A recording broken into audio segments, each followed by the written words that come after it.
Hi, welcome to FRA's Roundtable Insight. This is Richard Bernoulli. Today is Monday, July 24th in North America and Tuesday, July 25th in Asia, where I am today. We have Judd Hirschberg back on the program show. Judd is president at White Wave Trading, a trading company. He's run proprietary trading groups and has over 45 years of trading experience. He's developed some awesome indicators and a repeatable process-based approach for trading the financial markets. Prior podcasts with Judd have focused on his approach and methodology, and also we've done updates on the financial markets. And that's what we'll do today.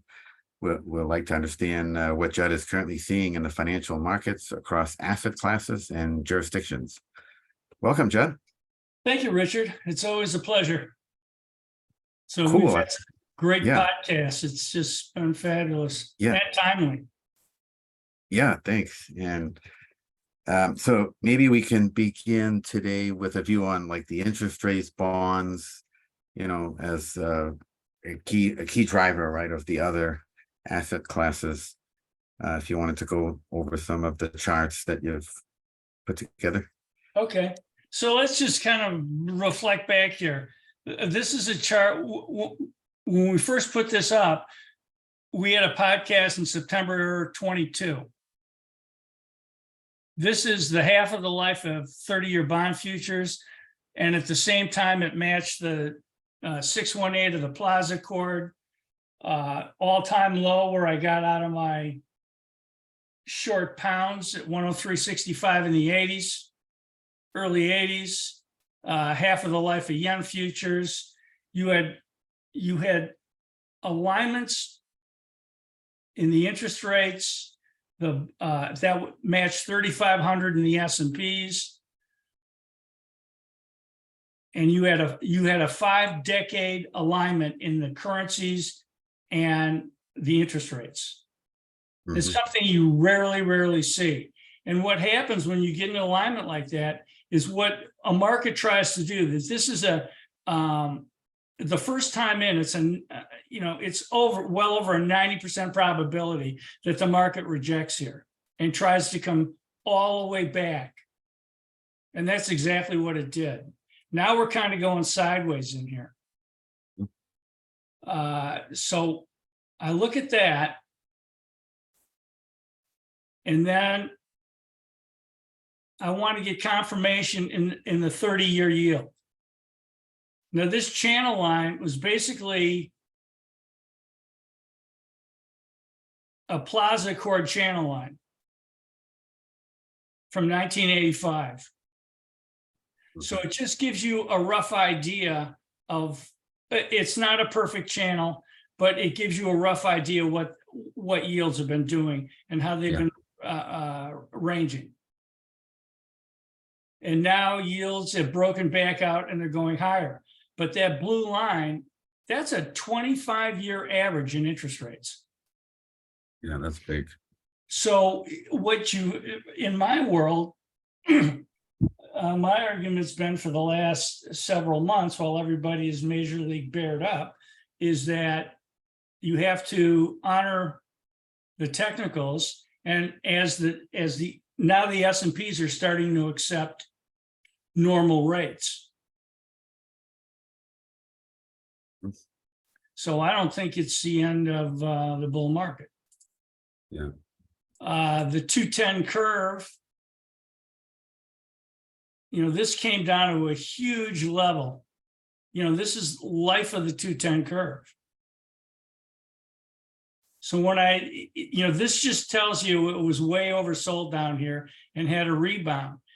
What I'll do is I'll start going back on my time frames from here and try to take a look. You can still see it's way compressed here on the quarterly.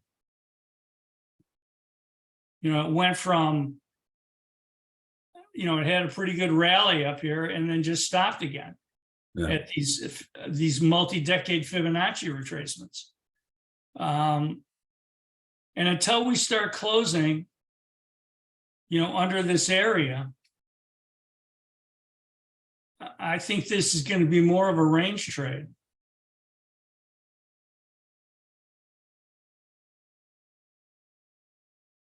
So let me just show you what I'm looking at in the S&Ps. This is a long-term point and figure of the US session. Am I on the right page here? You got can you see the point and figure, Richard?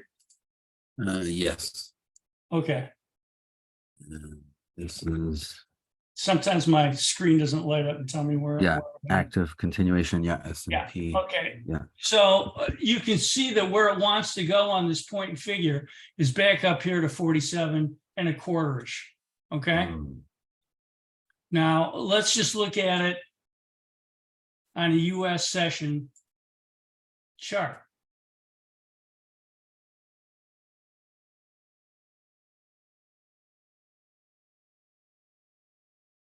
This is Jackson Hole right here. This was the Powell pivot from 42, 2075. We had a 700-point break. Once it came back above this 200-week average, that was the end of it. And you and I had this conversation over here where it was trying to bottom. Yes. Now, somewhere up here, it's going to run out of steam, but there's a little left in the spreads. I'm not interested in buying any type of strength, but this is where it wants to go. Stay. Whether it comes down first or goes up first, that's where it wants to go right now. So my job as a trader is to try to figure out that path. And what about the powerful indicator of S&P or spool bonds, right? S&P divided by bonds. Okay, let's just go to this other page because I've got them all up.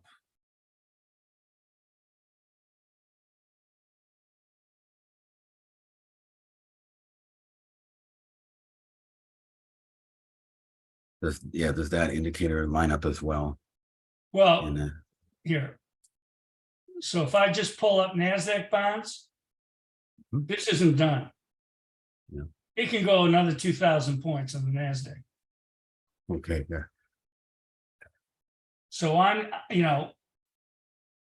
when this broke out on the quarterly and was putting in an outside reversal higher quarter, the first quarter of the year, and everybody was bearish. Yeah. The one thing I know in all the years I spent with IRA, you never fade this ever. As simple as it might seem, you just don't fade it. This is a US session in S&P bonds. This still has higher targets. That's another 100 points in the S&Ps to get to that line. And that is going to take you up to, taking you up towards the 4,700 level in the S&Ps. So presently, there's no topping pattern. There's only areas where you just run out of momentum and it backs off for a couple of days. And you can see here, even today, the way it started out, it still put in a powerful bullish day, even though the bonds led most of this. It doesn't matter which one leads. As long as that's going up, you can't sell weakness in the S&Ps. And once it gets up to that 47.25, if it bounces. Oh, I think you get short up there for a big trade. For a big trade. Yeah, I think you get 100, 200 points off it. Wow. And that might not be a lot for, the long-term bulls to do much with because they're going to stay invested.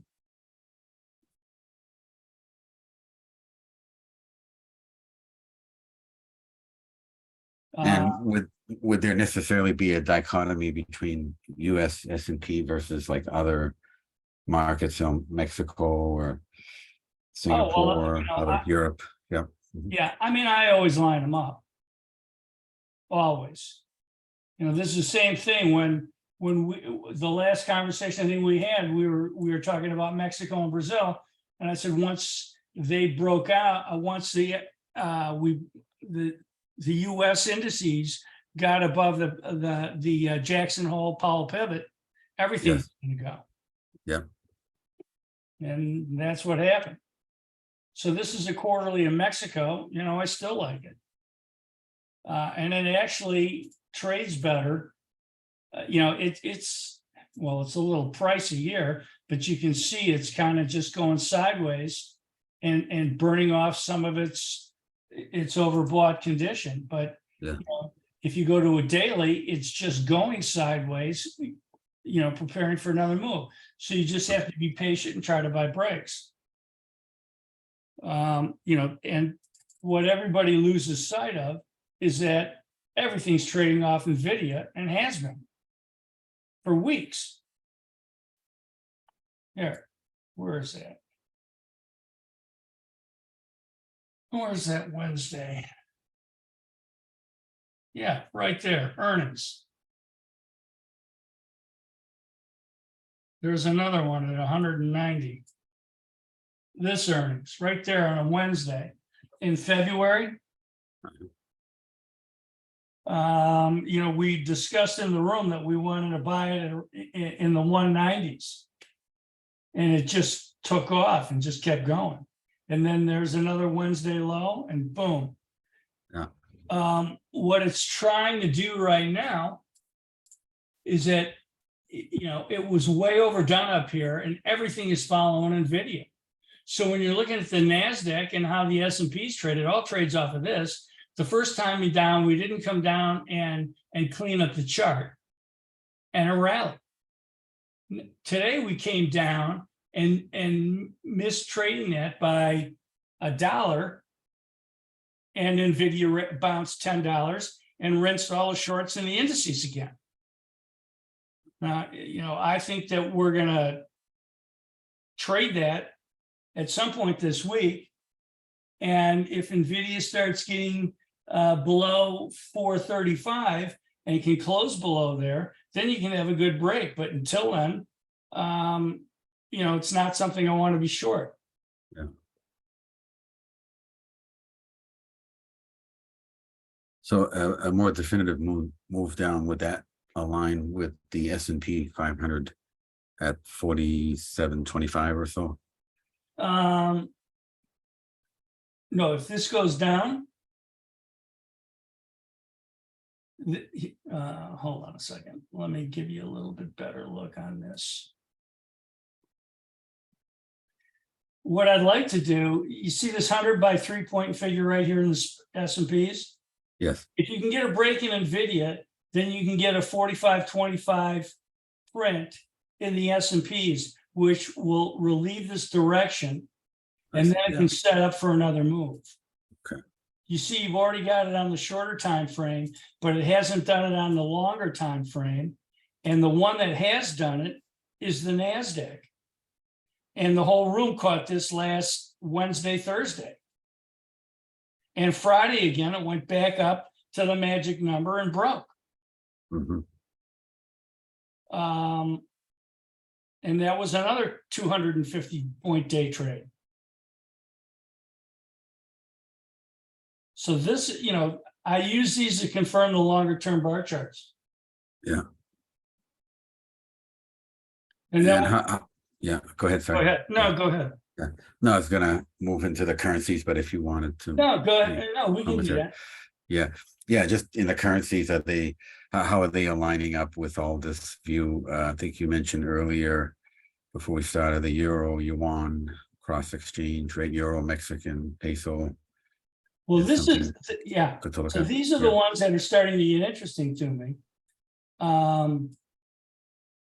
Because the euro is losing ground to the yuan and to the peso.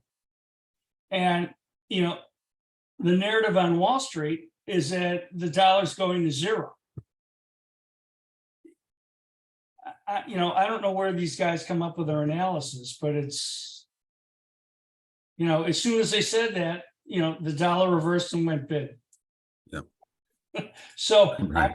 just kind of watching this to see if that's going to be, see how that plays out. You know, it's really overdone on a weekly. And if it starts rolling over on the monthly, it can come back a little bit. And you can see on a semi-annual, you know, it went right up into resistance. And when you're looking at this stuff, you want to ignore all of this. You're only looking at 94 forward, because that's NAFTA. And that was the yuan devaluation. So this is the part of the chart that you look at.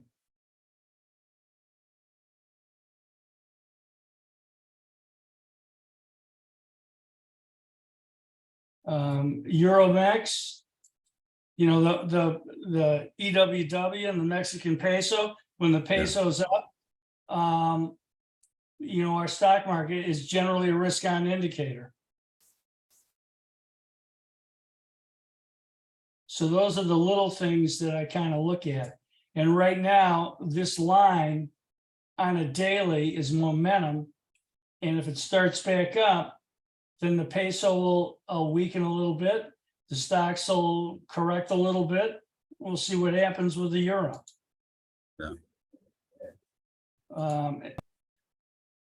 So what you have to, what I like to do, and what most people don't do, is then go out and take a look at the longer time frames and see what they look like in relationship to the short-term time frames.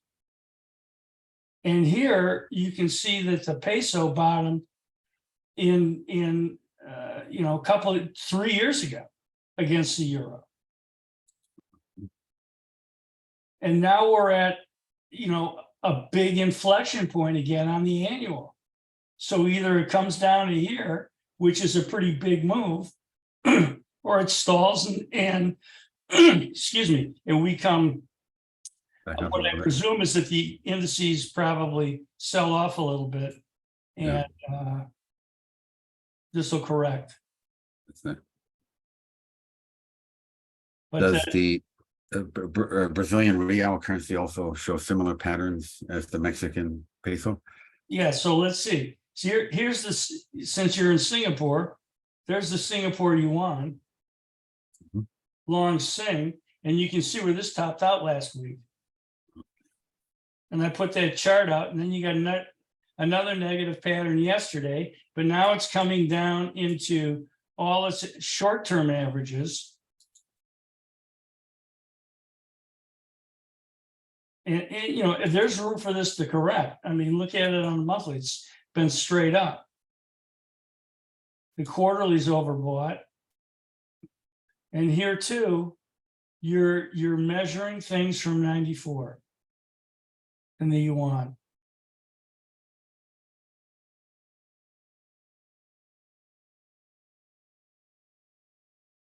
So that's not the right spot. The right spot to look at everything at is right here. 54.13. This is going to be the closing pivot here going forward. Okay. It's got to stay above here to keep going, or it rolls back down and corrects. Right now, if you go to look at a short-term chart, you know, it went above this on a weekly, and now we're back below again. So if somebody shows you a chart and it's a weekly or a daily, and they don't go all the way out and come back again, they're probably missing half the picture. Let me see, where's the peso? You know, and there's the peso on itself on a daily. And this is trying to strengthen into its, you know, its 200 month. And, you know, as long as it doesn't get back under 1736, you know, it's going to be okay.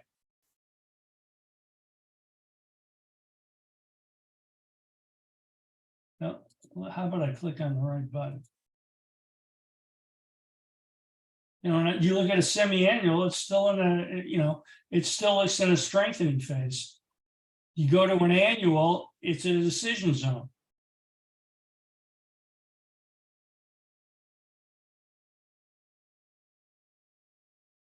So there's EWW.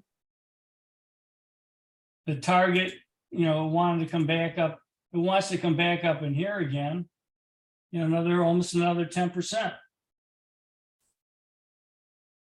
But, you know, when you start dialing it back on the shorter time frames, you know, this is getting a little pricey with everything else. So now it's just kind of going sideways, relieving pressure.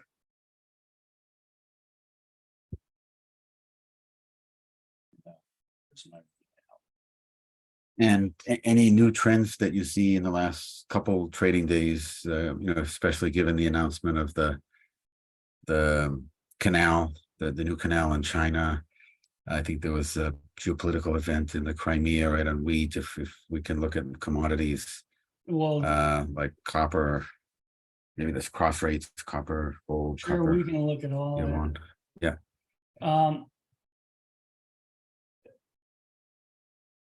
You know, we had the rally up on ending the grain deal, and then we had a good break, and now we're right back up and going again.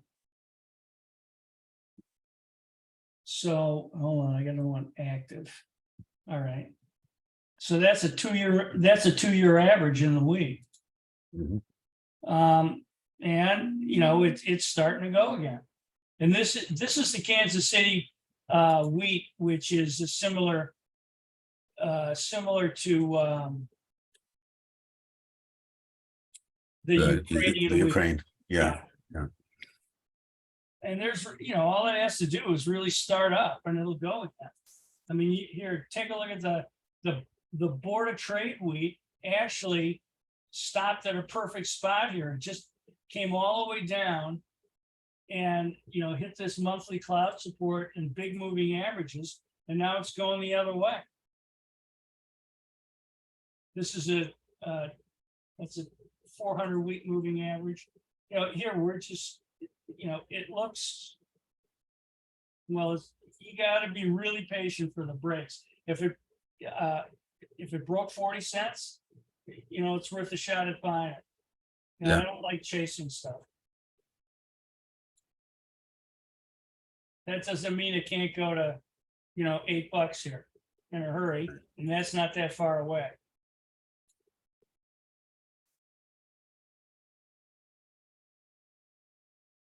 So you go to a semi-annual, you get a totally different look at what's going on.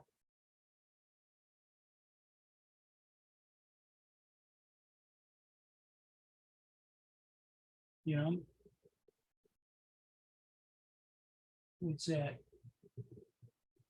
Yeah, it might go another $1, but there are a lot of places in between. It's going to stop. And, you know, I agree that you want to be long the grains because, you know, now it's the Midwest turn. And we're starting to really heat up. And we're going to be close to 100 for a week here in the Midwest. Yeah. So things are going to dry out. It'll get interesting. The laggard is corn. Yeah. And rice took off too.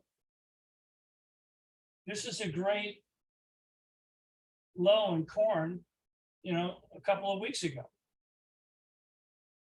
Anytime you see a pattern like this, you know, you're on alert to see if it's real, especially at the bottom of a move. You know, you don't have to take them initially, but you want to pay attention to see if it's real. And when you go back to a daily, you know, mid-July, just after deliveries, it took off. So after they got rid of all the shorts going into the old crop, you know, then the new crop picked up. Yeah.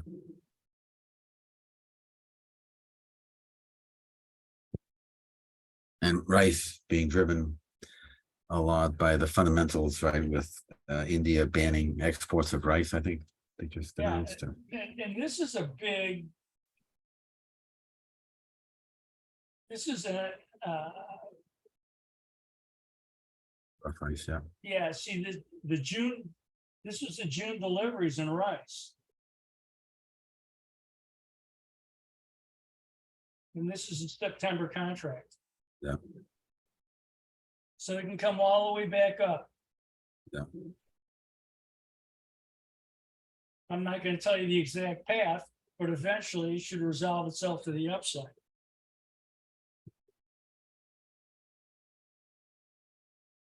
And copper.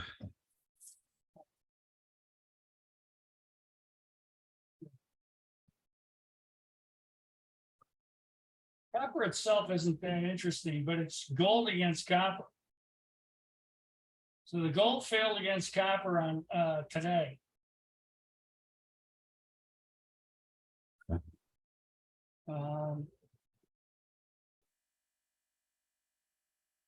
And the copper itself had a bullish day back up to its 200-day moving average. I just think this is a lot of back and forth. Mm. And the numbers, I just think it's a number to number trade off of the levels on my sheet. And Yeah. I'm not reading a lot more into it. What I did see was that, last Wednesday, all the copper names took off when we were going to risk off. So I didn't think much of it. But today again, it's BHP. Every time the S&Ps rally, then you're going to get to, the copper responding. I don't think it's going anywhere just yet, but I think a lot of the miners, I think it was all a reaction to China news. Yeah.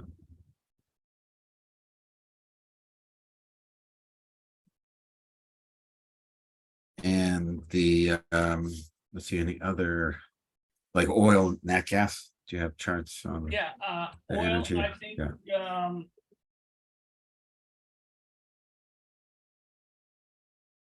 I have room. You want to buy oil, back below $77 again if you get a shot with a pretty tight stop.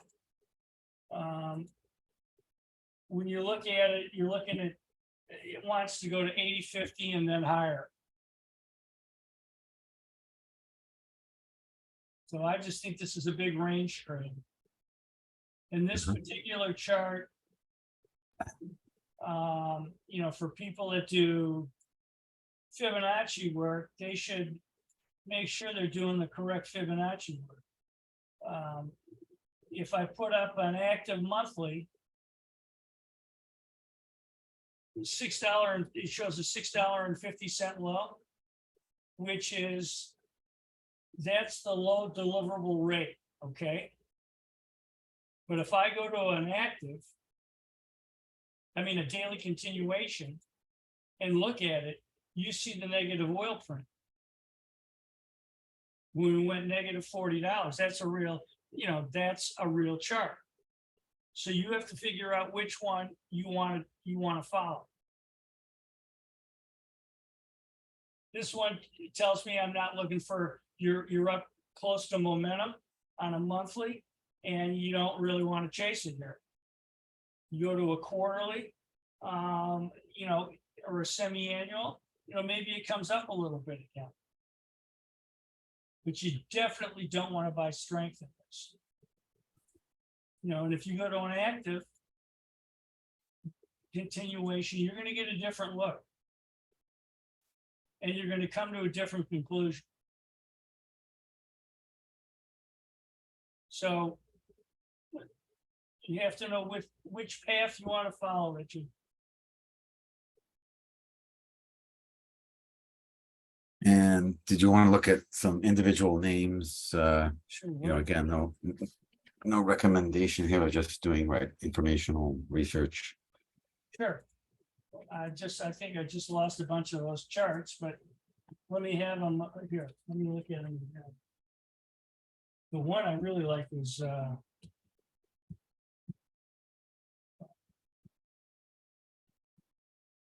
it's German.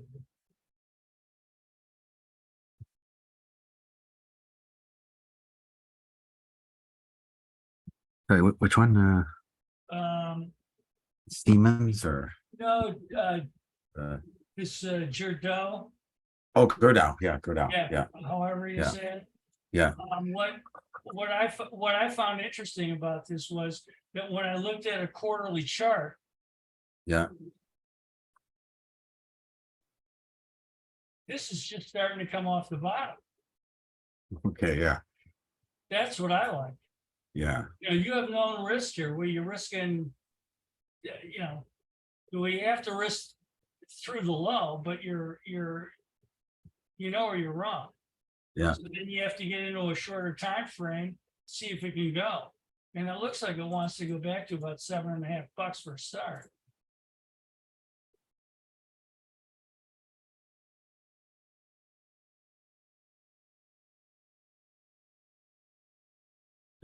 What did it make it up to back like in 2010 or something?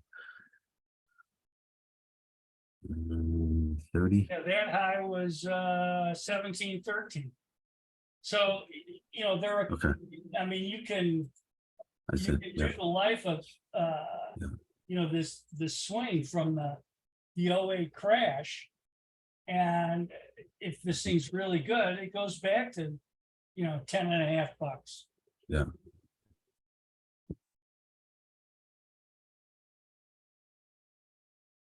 And the other one, well,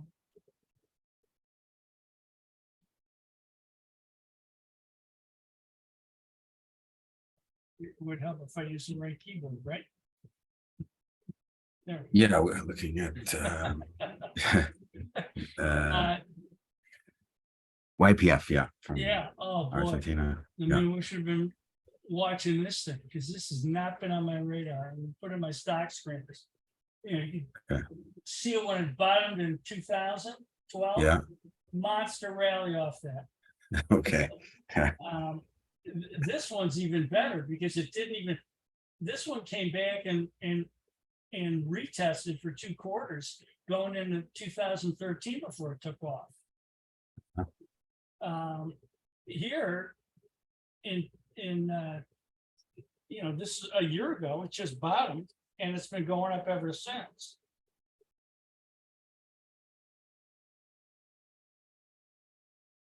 You know, it's pricey up here because it's running into some momentum resistance. But this is another one. If you get a big enough pullback, you want to get on. Yeah. Because the quarterly chart looks great. Yeah, this is like the Petrobras of Argentina.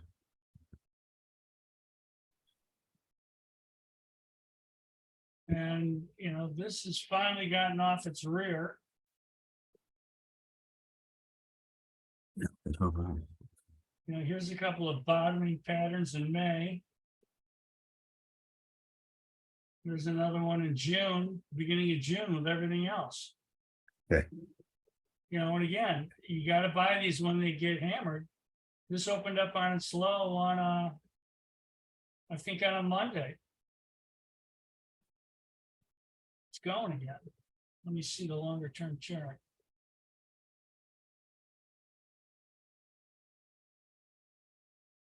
You wonder if there's any money left in this company after they stole all of it. I think you have to use,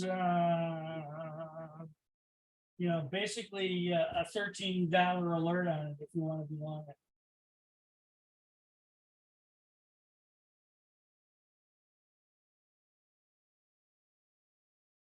And so get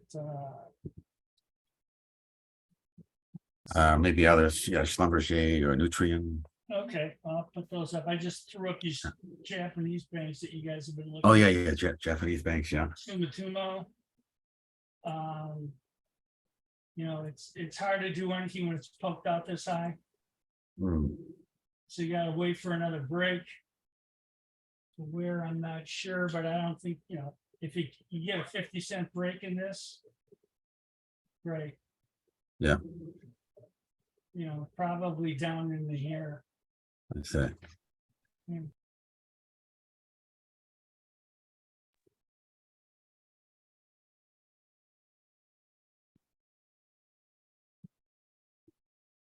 Let's look at Mitsubishi. Yeah. I mean, let's see what. So, and this is the same thing. You have to wait because I was looking at this 2018 high at 811. Okay. And every time it squeezes up there, gets close, it backs off. Mm. So, you know, he's not, he said he wasn't going to really do much with it until he started seeing closes over that. I say. And thought that would be the signal for it to go again.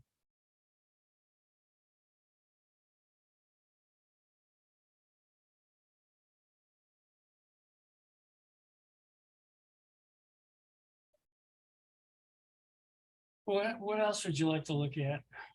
Is Nutrien? You have a chart on Oh, yeah. Nutrien or Where is it, Schlumberger? baby? Yeah. Yeah, all those names.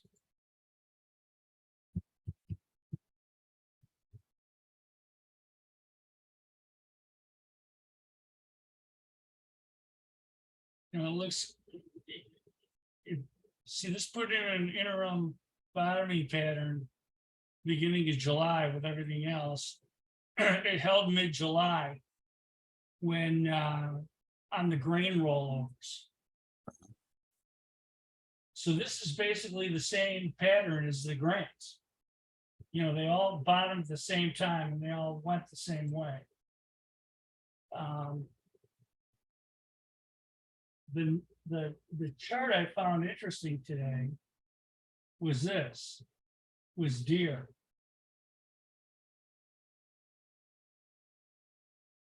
Retesting its all-time high. Wow. So this is going to be big because if deer starts closing over this, it's going to drag everything up. And I mean everything. So what you're looking at it when you're looking at a chart like this, if it starts to break out on a weekly basis above 448.30, you know, you can buy it with a tight stop. And if it closes back below it, you're gone. Yeah. Because what you don't want, you're not going to sit with it unless it honors the old high and extends. I mean, that's just the way you can try to manage it if you want to get long. Strategy. Yeah. The potential on it, just on a short swing, you know, it's going about you know, into the 540s. Yeah. So almost another $100.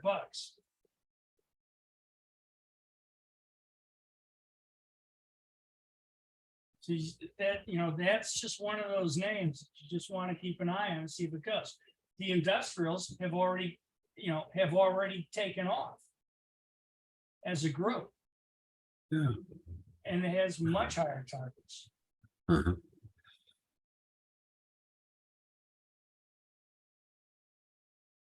So the XLI, industrials are good as long as they're, well, you're risking 2% in the industrials right now to see if they go.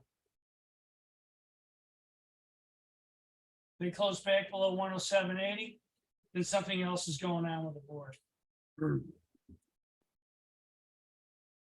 So I like to, you know, I'm a relationship trader, so I like to match up a lot of these big cap names with the indices, and when they all line up, you get better trades.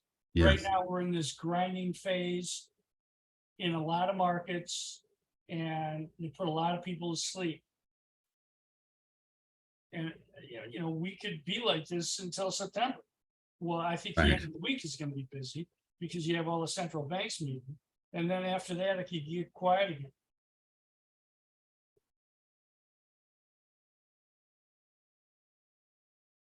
So, Yeah, that's the big theme. And as you mentioned, follow the data, follow the the indicators that you have. yeah, so I'm just, it's just a board where you have to pick your spots. I mean,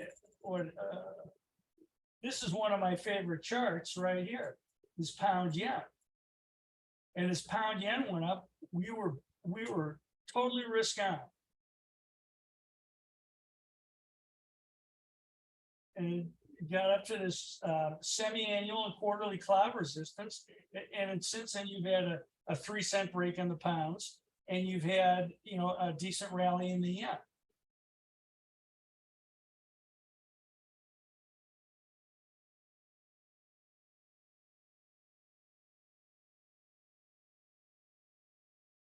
And when you get a flat line like that, that's just going to be a big magnet for a long time.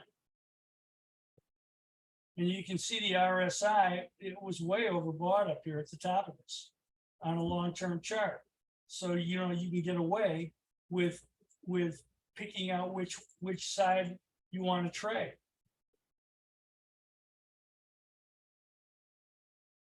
And, you had an ORL day in the pounds that matched up with the bottom of the quarterly cloud. I like those. Yeah. Interesting. Dollar yen, once it went, what do we put up? 137.25 or 30 or 40 or whatever I put out, was the place that you wanted to go the other way in the yen. Mhm. Now it's gone as far as it needs to go the other way. So they're just trading the crosses back and forth. Yep. I'm not reading a lot in them. Yeah, no, this is Oh, yeah, great. wait a second. This is what you want to see.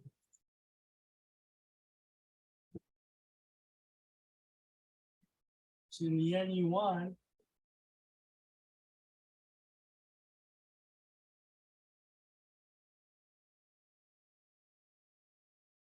the first time up said don't trust it because it went right up to the bottom of the cloud and you didn't know if that was going to be a one-day wonder or not.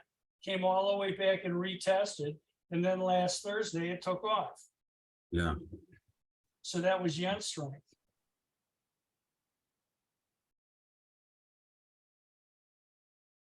Show it to you. Do I have it in the here? I got it in the futures, so you can see it this way.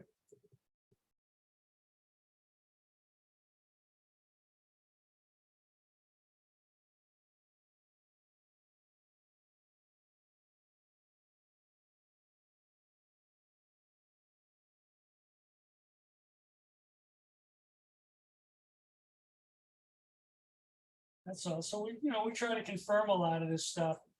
I mean, Yeah, no, it's very, very powerful, your approach on the convergence, right, of all the indicators and trends. I mean, one of my favorite screens is all the relationships between crude yen, crude yuan, Yeah. rubles, crude nat gas. The more of these